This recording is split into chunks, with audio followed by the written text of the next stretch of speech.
Okay, so again, good morning, good afternoon, good evening. I am Dr. Patricia Escudero-Rotman, Director of Argentine American Schema Therapy, supervisor and official trainer of the International Society of Schema Therapy, also coordinator of the team of experts on trauma, supervisor of Dr. Jeffrey Young's and Wendy Behari's Institute, and director of the training to International Society's Spanish-speaking candidates for supervisor. I have the immense pleasure to welcome you to our webinar on the contextual approach on schema therapy. Our distinguished guest, Dr. Eckhard Roediger, will teach us how to help our most difficult patients using the contextual model in schema therapy. In a few minutes, I will introduce him formally. Welcome, Eckhard. Hi. But before telling you about Eckhard, I would like to thank all of you for the interest that you show in continuing to learn about the best way to help your patients.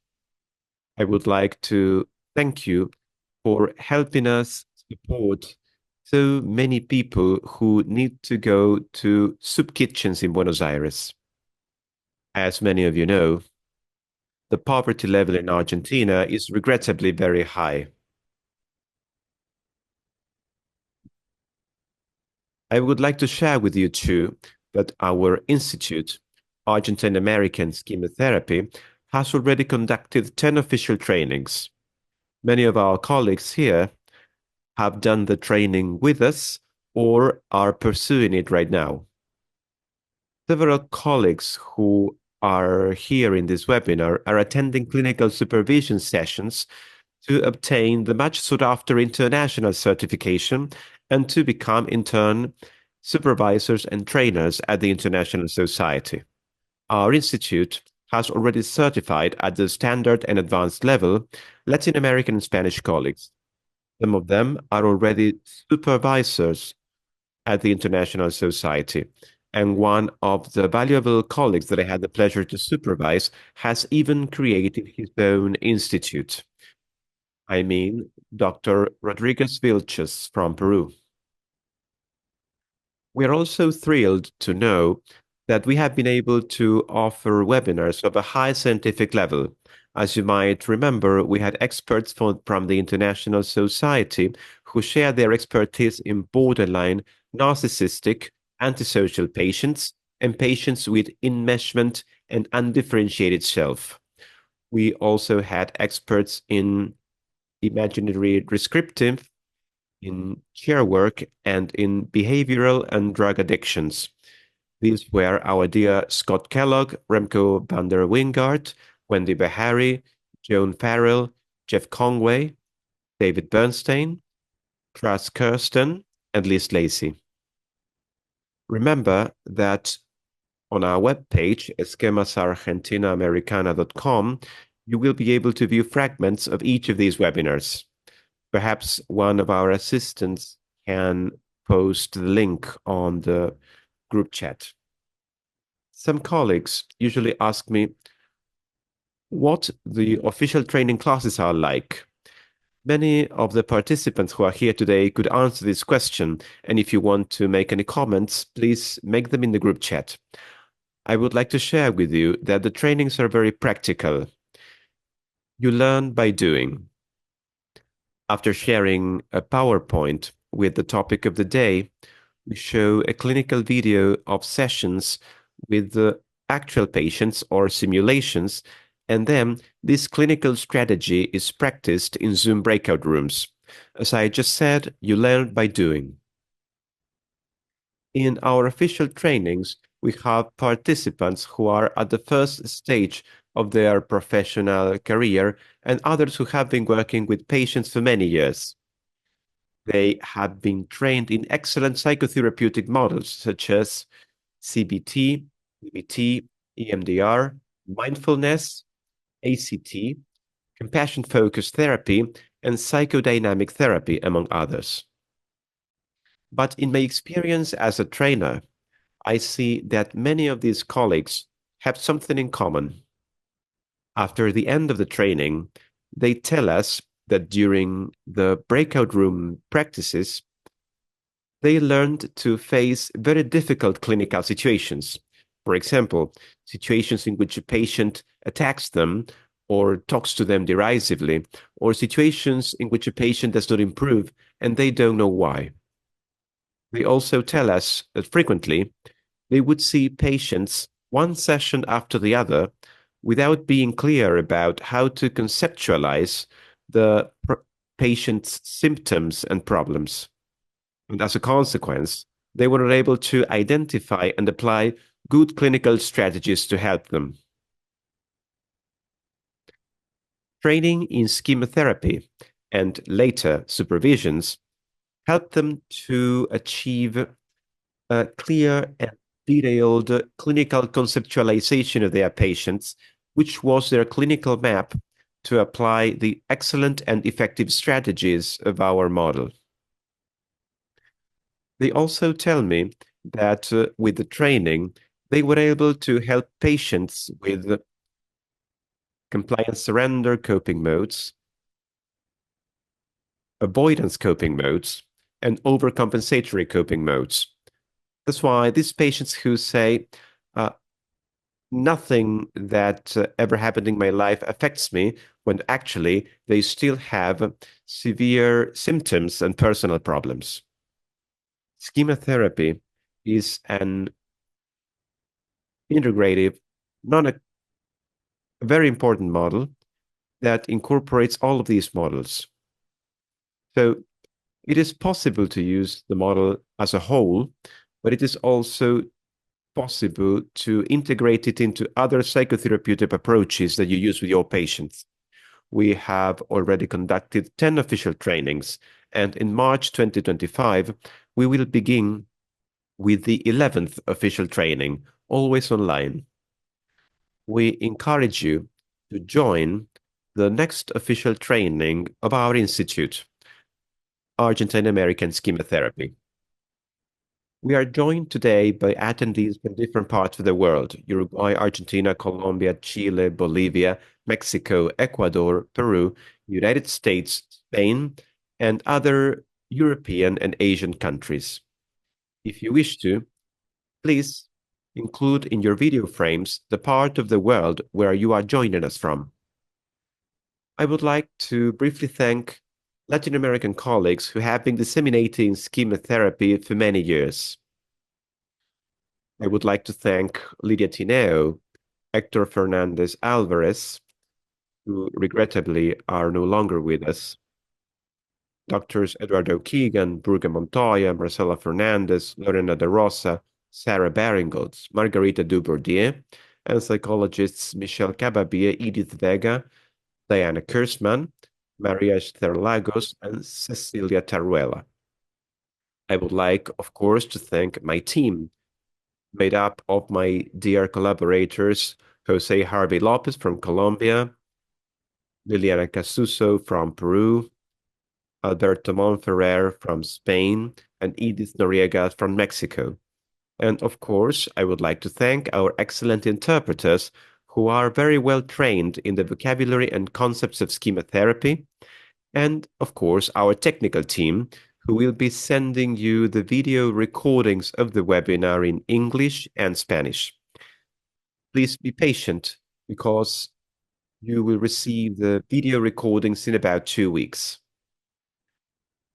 We would like to thank especially our 2 volunteers who will play the role of 2 patients, a narcissistic patient and a borderline patient. They are Idaki Valenzuela, one of our excellent colleagues who participate in the official training in Chile, and Laurie Nisco from New York, a clinical psychologist in New York. Now, I would like to introduce our prestigious guest. I had the pleasure to meet Eckhard in 2012 in Wendy Behari's Institute in New Jersey. I was positively surprised by his contributions to schema therapy. I found them extremely useful to reinforce the patient's healthy adult mode. Since then, I have included these teachings to my work with patients. Dr. Roediger is a neurologist, psychiatrist, and psychotherapist. He was born in 1959. He is trained in psychodynamic and cognitive behavioral therapy. He was director of the psychosomatic department of a clinic in Berlin. Since 2007, he has had a private practice and has been the director of the Schema Therapy Training Center in Frankfurt. He has had a seat on the International Society of Schema Therapy in the ISST board since 2008. He is a former president of the ISST, which is the way we call our international society, and he's also an honorary member. He is a trainer and supervisor in schema therapy for individuals and couples. He has authored books on schema therapy for couples and integrates an ACT perspective into schema therapy. As you will see, Dr. Eckhard Roediger's professional trajectory is impressive. Without further ado, I would like to give the floor now to Eckhard. Please remember to send any questions that you would like to ask of Dr. Roediger to my private chat. Enjoy the webinar and see you again in a while for the questions and answers session. Thank you, Patricia. I guess it's my turn now. I'm glad that so many people came, and thank you very much, Patricia, for your activities to organize this how do you call this pro bono training. There's the charity webinar for you. Actually, it's not a training. I have to correct myself. I will try to give you a short and vivid impression how we are working. I will not talk very much on theory. I will give you a hint to the website where you can look for a lot of material. So I will keep my theoretical introduction rather short, and we will spend most time with a live demonstration on these two clients Patricia already mentioned. But there are also demonstration tapes on the website, so there are more tapes you can watch, so you can see how these principles we use show up in different opportunities or occasions. Yeah, I start the screen sharing now. And we go here. I frequently use this slide to introduce a key message to you. And this time I will use it in the conventional way to separate the coping modes that we present towards the outside world to other people, what we call the front stage presentation. But there's also a part inside of us which is represented or symbolized by this concrete core in this child expression, which matches very nice with the concept of the child modes we have in schema therapy as a representation of our emotional self, a vivid self of ourselves, but also carrying the wounds of prior need frustrations inside our brain. So this is the part that is connected with the schemas, which is activated in the present moment and sometimes takes over and jeopardizes our present moment awareness in terms of schema activations. And that means that we are not in the real present world, but we are driven by past experiences. I touched down on that much longer in my keynote in the Warsaw conference just 2 weeks ago, or 3 weeks ago. And today I will use these two stages, the front stage presentation and the core emotional side, as blueprint for my presentation today. This is the image. Okay. The schema therapy developed in roughly 3 steps. We have the original model from Jeffrey Young, and you got trained in New Jersey. Patricia, you mentioned that. And in New Jersey, they still built their training very much on this model Jeffrey Young developed. But there's a second step, which is taken by Arnold Arns in the Netherlands when he started his famous studies. He needed a model which is easy to train and easy to apply in the study by not very well trained therapists. So he focused very much on the modes And the model, how he uses it, becomes a little bit a part of the self model. And the connection with the schema background I just described with this picture in the beginning became a little bit backstage. It got out of the focus. And now we have a development in schema therapy where people very much work with modes, and there is a multitude of modes. And I personally see the risk that we get kind of lost with all these modes. And from my viewpoint, fortunately, in Warsaw, there is a movement back to the schema model and emphasize the importance of the schemas. And what we did as a reaction to this development, we added a third step, which, like Patricia already mentioned, we tried to embed schema therapy into the third wave movement in psychotherapy, which includes DBT, ACT, metacognitive therapy in general, mindfulness-based techniques. And the key idea of this third wave movement is not necessarily change the schemas of a client, but help the client to change into a metacognitive perspective, diffuse from the schema activations, go more into a healthy adult observer perspective, disidentify from the emotions, from the critic voices, from the beliefs in your mind, accept that they are there, but then try to figure out, where do you want to go? This is the idea of functional contextualism. Don't turn your attention too much on the past. Get aware what intrudes your present moment awareness from the past, but try to let it go, let it settle, turn your face around, look into the future, and figure out, where do you want to go with your lives? And this requires psychological flexibility, being able to let go, focus on the road ahead of you. So these are key elements from third wave therapies we tried to embed into the schema model. And I will go a little bit deeper into that, and I will try to demonstrate to you with two clients how this understanding of the healthy adult function modifies the conventional schema therapy model and broadens your scope of interventions into a deeper emotional work with a client in imagery states, and on the other side, help you to float above all these emotional activations in a standing up position in the observer mode, in the healthy adult mode, to rebalance yourself, to regain the flexibility you need to let the past settle and be open for a better future and prepare it. So this is the rough overview. Jeff once defined that there are three key elements in schema therapy. One is the therapy model based on schemas and modes as the present moment presentation of schemas.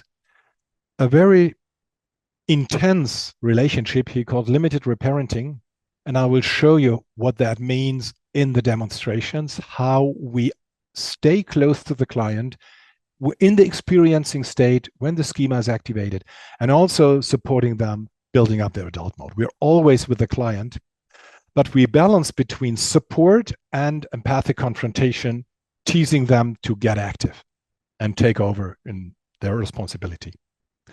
And the third element are these experiential techniques, which are usually classified into imagery work and chair dialogues. And I will show you how we merged these techniques into one homogenic technique, using imagery to connect with the inner world and using chairs to split the client up and change perspectives between different positions. So we merge this into one complex experiential technique. And you will later see how that looks like.